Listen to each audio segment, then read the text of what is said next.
कुछ इठलाती कुछ कह जाती, ये जिंदगी ही तो है। किधर से गुजरे थे, कहाँ कहाँ भटके थे। कुछ भिगो गए थे, कुछ छूकर निकल गए थे। कुछ रुला गए थे, कुछ बहा ले गए थे। आओ गाते हैं तराने अनुभवों की दुनिया के। नमस्कार दोस्तों, आप सबका स्वागत है national institute of social defence और ministry of social justice and empowerment, government of India, media for community foundation New Delhi और पीपल्स इनिशिएटिव लखनऊ के संयुक्त तत्वाधान में वरिष्ठ नागरिकों द्वारा प्रस्तुत इस खास कार्यक्रम श्रृंखला अनुभव लखनऊ में, जिस प्रोजेक्ट को कंसीव और डिजाइन किया है डॉक्टर आर श्रीधर, श्री आलोक वर्मा जी और श्री अरविंद नारायण मिश्रा जी ने। रेडियो कोऑर्डिनेटर हैं अरविंद नारायण मिश्रा जी और प्रोडक्शन कोऑर्डिनेटर हैं कुश त्रिपाठी। दोस्तों, कार्यक्रम में प्रवेश करने से पहले मैं एक बार आपको एक टोल फ्री नंबर बताना चाहूंगी जो हमारे सीनियर सिटीजन्स की मदद और सपोर्ट करने के लिए है। आप इस नंबर का इस्तेमाल सुबह 8 बजे से रात 8 बजे के बीच में कर सकते हैं। यदि आपको किसी प्रकार की मदद और सपोर्ट की जरूरत है तो आप इस टोल फ्री नंबर 14567 पर कॉल कर सकते हैं। एक बार फिर से नंबर रिपीट कर देती हूँ, आप चाहें तो इसे नोट भी कर सकते हैं। 14567। इस नंबर पे doctors, hospitals, old age homes से लेकर लीगल गाइडेंस, इमोशनल सपोर्ट और बुजुर्गों के शोषण के केस में डायरेक्ट इंटरवेंशन और निराश्रित बुजुर्गों को रेस्क्यू कराने तक सभी प्रकार के सपोर्ट के लिए कॉल किया जा सकता है। अब आइए दोस्तों, बढ़ते हैं कार्यक्रम की ओर। मैं हूँ तृप्ति और ये कार्यक्रम आप तक लेकर आ रहे हैं अनुभव लखनऊ। मित्रों, आप सबका स्वागत है अनुभव के इस प्लेटफॉर्म पर, जो हमारे ऐसे युवा साथी हैं जो कहने को सीनियर सिटीजन हैं लेकिन दिल से, मन से, उमंग से जवान और फिटफाट हैं। तो ऐसे लोगों से हम बातचीत करते हैं हर शनिवार को और ये जानने की कोशिश करते हैं कि ज़िंदगी के प्रति उनका दृष्टिकोण इतना रचनात्मक कैसे है और आप भी उनकी बातों से प्रेरणा लेके कैसे अपनी ज़िंदगी में ये फिलॉसफी अडॉप्ट कर सके कि ग्लास इज़ हाफ फुल। इसी सिलसिले में आज हमारे बीच राकेश जेतली हैं। राकेश जेतली का एक लंबी पाली उन्होंने खेली है जनसंपर्क के क्षेत्र में, मीडिया के क्षेत्र में, अध्ययन पठन पाठन के क्षेत्र में, और वो कई अखबारों से भी जुड़े रहे, लिखने पढ़ने वाले आदमी हैं। राकेश जी, आपका स्वागत है अनुभव के इस मंच पे। हमें संक्षेप में कुछ आप बताइए अपनी ज़िंदगी के उतार चढ़ाव के बारे में। बहुत बहुत धन्यवाद भाई साहब संक्षिप्त परिचय के लिए। जब भी मैं रोज रात को सोता हूँ तो अपने को इवेल्युएट करता हूँ कि आज मैंने क्या किया और कल मुझे क्या करना है। अच्छा। और इस आज और कल के बीच में एक और लाइन मैं बीच में रखता हूँ जिसे मैं स्वॉट एनालिसिस कहता हूँ। अच्छा। स्वॉट का मतलब होता है strength, weaknesses, opportunity and threats. आपकी क्या स्ट्रेंथ है और उस स्ट्रेंथ को बनाए रखने के लिए आपको क्या करना चाहिए, ये इन बातों में मैं काफ़ी जोर देता हूँ। चाहे शारीरिक स्ट्रेंथ हो, चाहे मानसिक स्ट्रेंथ हो, चाहे आर्थिक स्ट्रेंथ हो, चाहे सामाजिक रिश्तों की ताकत हो, इन सब के लिए मैं बहुत प्रयास करने की कोशिश करता हूँ। ये बड़ा अच्छा फार्मूला आपने बताया जो हमारे और सीनियर सिटीजन भाई भी अडॉप्ट कर सकते हैं। इसके बारे में जो आपने फार्मूला बताया उसको रिपीट कर दीजिए। ये फार्मूला भाई साहब प्रबंधन के दृष्टिकोण से इसे स्वॉट एनालिसिस कहते हैं। अच्छा। S for strength, B for weakness, O for opportunity और टी फॉर थ्रेट्स। आपकी लाइफ के क्या स्ट्रेंथ हैं, आपकी लाइफ की क्या वीकनेसेस हैं और आपकी लाइफ में क्या क्या अपॉर्चुनिटीज़ हैं, आपकी लाइफ में क्या क्या थ्रेट्स आ सकते हैं। ये सारी जो चारों चीज़ें हैं इसे मैं आर्थिक, शारीरिक, मानसिक और सामाजिक दृष्टिकोण से रखकर ही बात करता हूँ। हमेशा अपने को मूल्यांकन इन्हीं दृष्टिकोण को रख के करता हूँ। तो भाई साहब, जब भी मैं आगे ज़िंदगी के प्रवाह में चला हूँ तो मैं जहाँ भी मेरे जो रिश्ते कमज़ोर हुए उसको मजबूत करने का प्रयास मैं अवश्य करता हूँ। और बिना पूर्व धारणाओं के, बिना प्रेजुडिस हुए अगर मेरे से कोई गलती भी हो गई तो मैं तुरंत क्षमा प्रार्थी हो जाता हूँ, या उनसे भी कोई गलती हो गई तो उनकी गलतियों को मैं अवॉइड कर देता हूँ। कोशिश करता हूँ कि रिश्तों की ताकत बनी रहे, क्योंकि रिश्तों की ताकत ही आपको लंबी पारी खेलने में मदद करती है। चाहे वो पत्नी से रिश्ता हो, चाहे परिवार से रिश्ता हो, चाहे समाज में अन्य मित्रों से रिश्ता हो, इन रिश्तों को लेकर ही चलता हूँ। इसी के आधार पर ही आप अपनी स्ट्रेंथ, अपनी वीकनेसेस, अपनी अपॉर्चुनिटी और थ्रेट्स। आज मैं इतनी लंबी पारी खेल गया और मुझे उम्मीद है कि जब मैं शुरू में मैंने एक जैकेट खरीदी, उस पर लिखा था 85। तो लोग पूछते थे 85 लिखा है, इसका क्या मतलब है? मैं कहता था इसका मतलब है मैं 85 साल तक 85 साल तक शायद जीवित रह सकता हूँ, ये अनुमान है मेरा। और मुझे पूरी उम्मीद है कि मैं 70-75 वर्ष तक शारीरिक श्रम, मानसिक श्रम और वैचारिक श्रम के साथ सामाजिक रिश्तों को निभाते हुए चल सकता हूँ। ये मैंने मन में पूर्व धारणाएं बनाई थी। ये बड़ी अच्छी बात है कि पॉजिटिव एटीट्यूड रखना अच्छी बात है, सबको रखना चाहिए। लेकिन वो कौन से तत्व हैं कि आजकल ज़्यादातर लोग ये माना जाता है, देखा जाता है कि वो 55-58 के बाद शिथिल होने लगते हैं और ये मान लेते हैं कि अब तो हम रिटायर हो गए, अब तो खाली सब्जी लाने और बच्चों को खिलाने के अलावा हमारे पास कोई काम नहीं। ये एकदम से गिरावट क्यों आ जाती है लोगों के मन में? ये उत्साह और उमंग का अभाव उनके में अपने ही कारणों से आता है। हम शुरू से समझते थे, पढ़ते थे, तो ये कहा जाता था कि जब बच्चे में स्वतः ही संज्ञान या स्वतः ही विवेक नहीं है तो उसको आप चाहे लंदन में पढ़ा दीजिए, चाहे अमेरिका में पढ़ा दीजिए, चाहे राजनीति के किसी मंच पे बैठा दीजिए, वो नहीं बढ़ना चाहता तो नहीं बढ़ सकता। अतः स्वतः संज्ञान के लिए प्रेरणा देने का काम निरंतर होते रहना चाहिए, हमारे बड़े बुजुर्गों के द्वारा, हमारे साधु संतों के द्वारा, हमारे अध्यापकों के द्वारा, हमारे जो मोहल्ले, कॉलोनी या सामाजिक संगठन है जिनसे आप जुड़े हैं, ऐसे लोग हमेशा आपके साथ होने चाहिए या आपके ऊपर होने चाहिए, जिनसे आप थोड़ी सी डांट भी खा के अपने को सुधार सकें, थोड़ा सा प्यार पा के भी अपने को सुधार सकें, थोड़ी सी प्रेरणा लेके भी आगे बढ़ सकें। तो ऐसे तत्व अगर आपके जीवन में है। दूसरी बात क्या है कि इन सब से लेने के बाद भी उनके प्रति कृतज्ञता अवश्य व्यक्त करें। जो व्यक्ति कृतज्ञता नहीं व्यक्त करता, आर्ट ऑफ ग्रेटिट्यूड जिसके अंदर नहीं है, वो आदमी संसार में कभी भी तरक्की नहीं कर सकता, ये मेरा मानना है। तो ऐसे लोगों को जिनके मन में ये भावना आती है कि हम तो अब रिटायर हो गए, उनको प्रैक्टिकली क्या करना चाहिए? प्रेरणा तो चलिए समाज देगा, लेकिन आदमी खुद भी कुछ आत्मज्ञान और आत्मबल भी तो एक महत्वपूर्ण चीज़ है ना। बिल्कुल आपने ठीक कहा कि अभी जिस पीढ़ी में हम हैं, इस पीढ़ी तक तो कई ऐसे बुजुर्ग जो सेवानिवृत्ति के बाद कुछ पेंशन का लाभ ले रहे हैं। मुझे लगता है 2004 और 5 के बाद जब भारत सरकार की पेंशन बंद हो गई या और भी राज्य सरकारों की पेंशन बंद हो गई, क्योंकि ये जो ग्रुप है अभी 2004-5 का रिटायर हुआ है अब तक, उसके बाद का, उनको एक पेंशन का ज्ञान है कि हमें 50,000, 40,000, 30,000, 50, 80,000, 1 लाख पेंशन मिलेगी।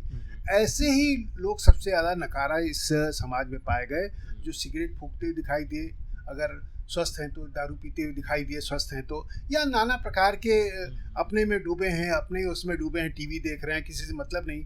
मैं गोमती नगर जन कल्याण महासमिति का खंड प्रभारी हूँ, विराम खंड 5, 1, 2, 3, 4, 5 का। उस संगठन में सबसे ज़्यादा वृद्ध हैं, लेकिन उन सबको मोटिवेट करने का प्रयास करना, उन बराबर फ़ोन कॉल करते रहना कि आइए भाई साहब, बैठिए भाई साहब। हर दिन कोई नया बहाना बता देंगे, नहीं आज हमारी कमर में दर्द है, आज हमें गाँव जाना, आज हमें है। तो जब भी संगठन की मीटिंग होती है तो मैंने पाया कि अगर हमारी 15 लोगों की संगठन क्षमता है तो 3 या 5 मुश्किल से इकट्ठे हो पाते हैं।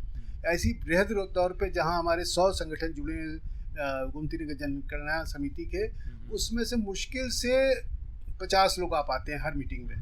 तो मैंने इस बात को पाया कि लोगों के अंदर अभी भी स्वतः प्रेरणा नहीं है। कौन इतनी दूर जाए, कौन कैसे आए, कौन क्या करे, तरह तरह के प्रश्न हैं। मुझे इसमें लगता है कि पत्नियों का भी, बुरा ना माने हमारी बहन ने, पत्नियों का भी हाल ये है कि अरे वहाँ जाके क्या करो, इतनी धूप है, इतनी गर्मी है, और तुम अभी तुम्हारी आंखें काम नहीं कर रही थी, अभी तुम्हारे कमर में दर्द था, अभी तुम ये कह रहे थे, अभी वो कह रहे थे, क्या ज़रूरत है जाने की, घर बैठो। तो ये पत्नियां भी थोड़ा थोड़ा नकारा बनाती हैं उन वृद्धों को। तो आपको लगता है कि सीनियर सिटीजन्स को ऑर्गेनाइज करने, मोटिवेट करने और प्रेरित करते रहने के मंचों की समाज में हमारी ज़रूरत है? बहुत ज़रूरत है भाई साहब। अनुभव यही काम कर रहा है जी। अनुभव के माध्यम से हम लोग यही कोशिश कर रहे हैं कि लोगों को जोड़ें, किसी बहाने से जोड़ें, खाना पीना, मिलना जुलना, कोई लक्ष्य ना रखते हुए जोड़ें। कभी उसी कार्यक्रम के तहत हम लोग मिलते हैं और हम लोगों ने नया एक एजेंडा बनाया कि हम लोग ओल्ड एज होम जाते हैं। क्या बात। और वहाँ भी लोगों से मिलते हैं। तो हम, लेकिन मेरे मन में सवाल ये उठता है कि हम कैसे समाज में रह रहे हैं जहाँ पर ओल्ड एज होम की ज़रूरत क्यों पड़ती है? ये सवाल पहले आना चाहिए। ऐसा समाज में इतना विघटन क्यों हो गया कि वृद्धाश्रम बनाने पड़े? 2 कारण थे। पहला कारण जो आपने कहा कि 99 के चक्कर, धनार्जन करने के लिए आज का युवा माइग्रेट होता है अपने मूल निवास स्थान से कहीं ना कहीं, और उसके माँ बाप जिस मूल निवास स्थान पर रहते हैं वो माइग्रेट होने को उतनी जल्दी तैयार नहीं। पहले के ज़माने में लोगों के 6-6, 8-8, 10-10 बच्चे होते थे, तो उस समय 1-2 बच्चे बाहर भी चले गए, 3 बच्चे बाहर भी चले गए, 5 बच्चे भी बाहर चले गए, 2-3 लोग गांव गिराव घर में रह ही जाते। अब धीरे धीरे पिछले 20-30 साल में मैंने पाया कि एक एक बच्चा 2-2 बच्चे होने लगे, और उन बच्चों को भी बड़े शहरों का आकर्षण दिखने लगा। मुझे याद पड़ता है कि जब मैं बनारस में था तो बनारस छोटा शहर लोगों को लगता था, दिल्ली बड़ा शहर लगता था। मैं इलाहाबाद आया तो मेरे बच्चों ने कहा, पापा क्या आप बात कर रहे हैं, हैदराबाद आप गए नहीं, इलाहाबाद तो गांव है उसके आगे। जब मैं लखनऊ आया तो लखनऊ में लोगों ने कहा कि नहीं नहीं आप समझते नहीं, बेंगलोर के आगे तो लखनऊ कोई चीज़ नहीं है। तो मैंने जहाँ भी असंतोष आज के युवा में दिखाई दिया, हर आदमी नौकरी के लिए गुड़गांव, बेंगलोर, हैदराबाद, पूना, मुंबई ऐसे शहरों में भागना चाह रहा है। और ये माइग्रेशन का हर स्तर पे, यानी जिनकी लोअर इनकम है उनका भी, जिनकी मध्यम इनकम है उनका भी, जिनकी अपर इनकम है उनका भी, तो माइग्रेशन का बुरा हाल है। इसी में एक पॉजिटिव एटीट्यूड का आदमी मुझे फैज़ाबाद में मिला। जब मैं एक अयोध्या की उसमें कवरेज में गया हुआ था तो वहाँ पे वो होटल चला रहे थे, अग्रवाल साहब थे, तो उनके पास बैठने का मुझे मौका मिला। और अग्रवाल साहब ने कहा, भाई साहब मैं देश दुनिया घुमाया, अयोध्या से बढ़िया कोई जगह नहीं, और इसी होटल से धनार्जन करता हूँ और इसी होटल से पूरा घूमाता हूँ, ऐश करता हूँ। और यहाँ मार्क टेली भी आ चुके हैं, यहाँ सब लोग आ चुके हैं, सब सारे देशी विदेशी प्रतिष्ठित लोगों से मैं यहीं बैठे बैठे मिल लेता हूँ। और आप विश्व की कोई ऐसी महत्वपूर्ण देश बताइए जहाँ मैं नहीं गया हूँ। मैंने कहा आप तो बहुत युवा लग रहे हैं, 40-45 की आपकी उम्र है। बोले भाई साहब पॉजिटिविटी के साथ मैं पूरा घूम रहा हूँ, आराम से रह रहा हूँ, अपनी जगह रह। तो बड़ी बात है। लेकिन ये जो सामाजिक विघटन हो रहा है ये पारिवारिक स्तर पे नहीं, जैसे पहले ये होता था कि गांव में अगर कोई शादी है तो पूरे गांव की शादी हो जाती, और अब क्या है कि न्यूक्लियस परिवार जो हैं वो उनकी स्थिति ये है कि पीढ़ियों का अंतराल विभत्स रूप से सामने आ रहा है, जनरेशन गैप हर जगह नज़र आ रहा है। इसका क्या हल हो सकता है? कोई प्रैक्टिकल आपके दिमाग में इसका कोई सोल्यूशन आपको नज़र आता है? मैंने बहुत प्रयास किया इन बातों को सोचने का जो आप कह रहे हैं। आजकल आर्थिक रूप से एक दूसरे को जांचा परखा जाता है। ये अभी मैंने अपनी बेटी की शादी के उसमें मैंने पाया कि लड़के वालों ने पूछा कि लड़की का पैकेज क्या है। बड़ा अजीब बात थी। एक ज़माना वो होता था कि लड़की वाले पूछते थे लड़के वाले से पैकेज क्या है। वहाँ लड़के के पिता ने छूटते ही प्रश्न किया, बेटा तुम्हारा पैकेज क्या है। तो मुझे, वो गाँव के गोरखपुर के रहने वाले हैं, और सोचिए गांव का गोरखपुर का रहने वाला आदमी शहरी मानसिकता में आके किस तरह की बात कर रहा था। तो मुझे थोड़ा सा बुरा भी लगा। मैंने कहा कि पैकेज, उसने बताया कि 12-15 लाख जो भी बताया। बोले बहुत कम है, मेरी बेटी का 70 लाख रुपए है, OTT प्लेटफॉर्म में हॉटस्टार में काम करती है। तो मैंने कहा भाई करती होगी, जिसकी जहाँ तक अपॉर्चुनिटी है वहाँ तक उसको मिला है, उसको यहाँ मिला है। तो जब पैसे के तराजू में जब तौला जाने लगा, संबंधों में शिक्षा के तराजू में तौले जाने लगा, और पद पोजीशन के हिसाब से तौला जाने लगा, तो रिश्तों में धीरे धीरे बिखराव आने लगा। और घर का ही बड़े भाई का लड़का अगर कुछ नहीं कर पाया और छोटे भाई का लड़का डॉक्टर बन गया, तो वहाँ पे बिखराव हो गया, पारिवारिक बिखराव। और जब घर में बिखराव हुआ तो समाज में बिखराव हुआ। ये एक परिवार टूटा तो एक गांव टूटा, एक गांव टूटा तो एक समाज टूटा। इस तरह से बिखराव। आज भी हम जिस भी कॉलोनी में रहते हैं वहाँ भी इसी तरह के, अच्छा आपका लड़का IIT का पढ़ा है, अच्छा आपका लड़का अरे रीजनल कॉलेज से पढ़ा है। मैंने उनकी बातचीत की शब्दावली में जिस तरह के विवादास्पद शब्दों का प्रयोग होता है, बहुत ही खराब लगता है मुझे। और अच्छा अभी स्टार्टअप में ही, अच्छा अभी इसमें है, तो ये आदमी को जो तौलने की भूमिका बदल गई ना भाई साहब, इससे बड़ा कष्ट है लोगों के अंदर, इसीलिए दूरियां बनती चली जा रही हैं। चलिए ये मान लिया कि ये समस्याएं तो रहने वाली हैं, इनको तो आप हटा नहीं सकते, जो विध्वंसीकरण समाज में हो रहा है वो रहेगा। बिल्कुल। अब इन सारे माहौल को देखते हुए, पारिवारिक परिस्थितियों को देखते हुए, एक सीनियर सिटीजन अपने आप को कैसे फिट फाट रखे, मस्त रखे, इसके कुछ आप सूत्र कुछ बताइए। बिल्कुल, ये सूत्र सबसे पहले ये है कि रोज रात का प्रभु का ध्यान करें कि हे प्रभु, आपकी गोदी में मैं समर्पण कर रहा हूँ अपने आप को, और आप चाहेंगे तो सवेरे मैं उठूँगा। और जैसा आप प्रभु को स्मरण करके सोएंगे तो आप पाइएगा सवेरे 5 बजे 4 बजे फौ फटते ही जब चिड़िया बोलने लगी, सूर्य की किरणों का कहीं ना कहीं उद्भव होता है, आपकी निद्रा अवश्य खुल जाएगी, क्योंकि आपने एक अच्छी नींद प्रभु गोद में सोई है। उसके बाद आप अपना बिस्तर पे बैठ के जो भी ध्यान करना चाहें वो करें। थोड़ा भी शरीर में अकड़न है उसके लिए आप अकड़न की एक्सरसाइज कर सकते हैं, जिसे योगा भी कह सकते हैं। उत्तान पादासन, भुजंगासन या जो भी अपने छोटे मोटे आसन बिस्तर पे बैठे बैठे कर सकते हैं। उसके उपरांत जो है शारीरिक रूप से अपने को दक्ष रखने के लिए 10 मिनट का 5 मिनट का ध्यान कर सकते हैं। उसके बाद अपना गर्म पानी हल्का सा पी के और अपने को चाय वाय पी के फ्रेश होकर अपना घूमने जाना चाहें तो घूमने जाइए। कम से कम 2 से 3 किलोमीटर नियमित रूप से जो व्यक्ति चलता है उसका स्वास्थ्य 50% अपने आप ठीक रहता है। दूसरी बात, समय समय पे सादे पानी से आँखों को धोते रहें तो आँख भी आपकी जल्दी से धोखा नहीं देगी आपको। तीसरी बात, टीवी और मोबाइल आजकल आवश्यकता हो गई है। हम लोग तो अखबार के युग के लोग हैं, इसलिए अखबार पढ़ना हम लोग की तो मजबूरी है। बिना अखबार पढ़े तो खाना नहीं उतरता अपने को। तो अखबार पढ़ना, अखबार देखें, हल्का फुल्का मोबाइल और टीवी देखें, क्योंकि ज़्यादा मोबाइल और टीवी में इंगेज होने में आदमी को बहुत सी परेशानियां बाद में होती हैं। और घर कार्य में आप अगर सहयोग कर सकते हैं, कोई रचनात्मक कार्य समाज के लिए कर सकते हैं, कोई अर्थोपार्जन के लिए आप कोई दृष्टि सोच सकते हैं, वो कर सकते हैं। जैसे कि मुझे याद पड़ता है कि जब मैं रिटायर हुआ तो आप ही ने मुझे कहा था कि ट्रांसलेशन डायरेक्टरी में अपने को रजिस्टर करके ट्रांसलेशन का काम करो। आप ही ने कहा था कि फिल्मों में आजकल डबिंग का काफ़ी रिवाज है, अगर हिंदी में डबिंग के लिए तुम संवाद लिख सकते हो तो उसका प्रयास करो।